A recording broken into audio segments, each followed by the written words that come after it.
Hi hello ನಮಸ್ಕಾರ. ನಾನು ನಿಮ್ಮ ಪ್ರೀತಿಯ ಶರತ್ SK. ಏನಪ್ಪ ಅಂತಂದ್ರ ನಮ್ಮವ್ವ 2 ದಿನ ಮುಂಚೆ ಆಯ್ತು ಹೇಳಕತ್ತ ನನ್ನ ಮಗಳು ಟ್ಯಾಟ್ ಹಾಕ್ಸಲು ನನ್ನ ನಾಟ್ಯ ಹಂಗ ಹಿಂಗ ಬಯಕತ್ತಿಲ್ಲ. ಇವತ್ತ ಟ್ಯಾಟ್ ಹಾಕ್ಸಿನಿ ನೋಡು. ಪ್ರತಿಯೊಬ್ಬ ಮಗನ ಕನಸು ಏನಪ್ಪ ಅಂತಂದ್ರ ತಾಯಿ ಚೆನ್ನಾಗಿರ್ಬೇಕು. ಇನ್ನೊಂದು ತಾಯಿ ಏನು ಖುಷಿ ಪಡ್ತಾವ ಗೊತ್ತಾ, ಏನು ಆಸೆ ಪಡ್ತಾವ ಗೊತ್ತಾ, ಮಗ ಚೆನ್ನಾಗಿರ್ಲಿ, ಮಕ್ಕಳು ಚೆನ್ನಾಗಿರ್ಲಿ, ಅವ್ರಿಗೋಸ್ಕರ ಏನು ಮಾಡಕ್ಕೂ ನಾವು ರೆಡಿ. ನಮಗೆ ಬಂದಂಥ ಕಷ್ಟ ನನ್ನ ಮಕ್ಕಳಿಗೆ ಬರಬಾರ್ದು ಅಂತೇಳಿ ತಾಯಿ ಯಾವಾಗಲೂ ದೇವ್ರ ಹತ್ರ ಬಿಡ್ತಾ ಇರ್ತಾಳೆ.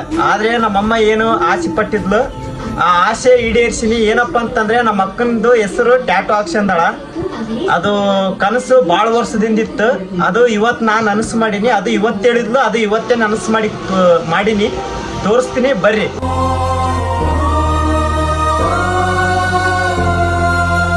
ಇವರೇ ನೋಡ್ರಿ ನಮ್ಮ ಅಕ್ಕ ಮಹಾದೇವಿ.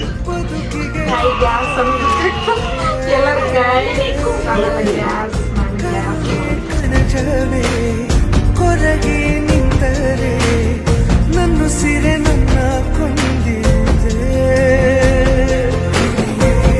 ನಿನಗೆ ನಾನು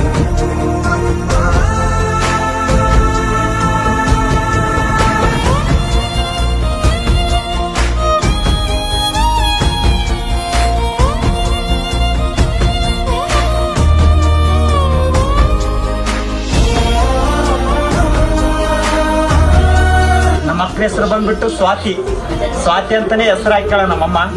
ಟ್ಯಾಟೋದ ಮ್ಯಾಗ ಇದು ಕೈ ಮ್ಯಾಗ ಇದು ಟ್ಯಾಟೋ ಹಾಕ್ಸಾಳ ಸ್ವಾತಿ ಅಂತೇಳಿ ನೇಮ್. ನಮ್ಮ ಅಕ್ಕನ ಮುಖದಲ್ಲಿ ನೋಡಿ ಎಷ್ಟು ಮಂದಾಸ ಅದು. ನಾವೇನು ಪಾಪ ಮಾಡಿವೆ, ನಮ್ಮ ಹೆಸರಿಲ್ಲ ಆಕಿನ ಕೈ ಮ್ಯಾಗ. ನಾವೇನು ಮಗ ಅಲ್ಲೇನು ಅನಿಸ್ತದ ನೋಡಿ. ಎಷ್ಟು ಖುಷಿಯಾಗಿ ಹಾಕ್ಸೋಡು. ಯಾಕೆ ಖುಷಿಯಾಗಿ ಟ್ಯಾಟೋ ಹಾಕ್ಸಾಳಪ್ಪ ಅಂತಂದ್ರ, ಆಕ್ಚುಲಿ ಈಕೆ ಮಗಳು, ಈಕೆ ತಾಯಿ. ಯಾಕಪ್ಪ ಅಂತಂದ್ರ ತಾಯಿ ಆದಕ್ಕೆ ಹುಟ್ಟಿದ ಕೂಸಿಗೆ ಯಾವ ತರ ಜೋಪಾನ ಮಾಡ್ತಾಳ, ಅದೇ ತರ ನಮ್ಮ ಅಕ್ಕ ನಮ್ಮ ಅಮ್ಮಗೆ ಆರಾಮಿರ್ಲಾರ್ದಾಗ ತಾಯಿಕಿನ ಹೆಚ್ಚಾಗಿ ಜೋಪಾನ ಮಾಡ್ಯಾಳ. ನಮ್ಮ ಅಮ್ಮಗೆ ಸೀರಿಯಸ್ ಇತ್ತು ಅವಾಗ ಜಗ್ಗಜಿ ಜೋಪಾನ ಮಾಡಿದ ಕಾರಣಕ್ಕೆ ಇವಾಗ್ಲೂ ತಾಯಿ ತರನು ನೋಡ್ಕತ್ತಾಳ. ಅದಕ್ಕೆ ಆ ಕಾರಣಕ್ಕೆ ಟ್ಯಾಟೋ ಹಾಕ್ಸಿ ಇನ್ನಾದ್ರೂ ನಮಗ್ 1 ತೊಲಿ ಬಂಗಾರ ಅಲ್ಲ, 5 ನಯ ಪೈಸೆ ಮುಂಜಿ ಬಂಗಾರ ತೋರಿಸಿಲ್ಲ. ಆದ್ರೆ ಈಗೀಗೆಲ್ಲ ಮಾಡ್ಯಾಳ. ಯಾಕಪ್ಪ ಅಂದ್ರೆ ನಾವು ನೋಡ್ಕೊಂಡಿಲ್ಲ, ಅದಕ್ಕೆ ತೋರಿಸಿಲ್ಲ. ಈ ನೋಡಿ ಮನೆ ಆದ, ಈ ಮನೆನ ನನ್ನ ಹೆಸರ್ಲಿಲ್ಲ, ಎಲ್ಲ ಈಕಿನ ಹೆಸರ್ಲೆ ಮಾಡಿರ್ತಾಳೆ. ನೋಡ್ರಿ ಎಷ್ಟು ಹುಷಾರ ತಾಯಿ. ಏನೇ ಇರ್ಲಿ ನಮ್ಗೇನು ಆಸ್ತಿ ಬೇಕಾಗಿಲ್ಲ, ಈಕೆ ಒಬ್ಬಕ್ಕಿದ್ರ ಅದೇ ಆಸ್ತಿ ಅಷ್ಟೇ.